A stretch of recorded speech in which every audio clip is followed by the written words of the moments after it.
Миналия път в скетч от Тунс, Чуки пита Нечиса Каспер и така нека им прочете за това, кой е той.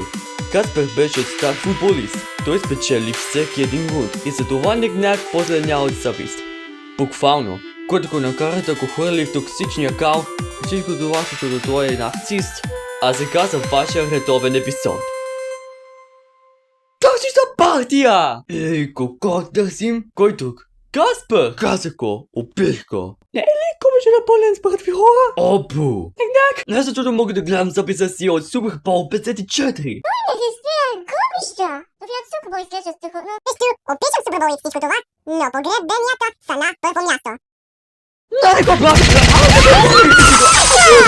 Не го плаща! Ей, хора!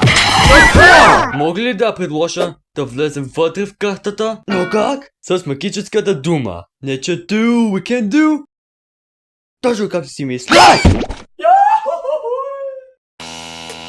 Вижте колко голяма тази каша! Цахме дори да стъпя там!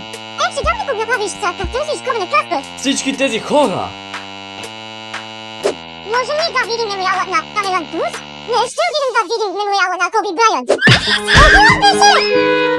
И ето и охранителните камери. Чакайте, какво правят ти тук в този коридор? Мога да чета по устните или казват пипиди-папади-бу, Макси Рубис. Или са загубени в гробищата. Тогава трябва да го хвърнем обратно. И други. Да, значи аз каших и Каспер се превърне в призрак. Голямо нещо.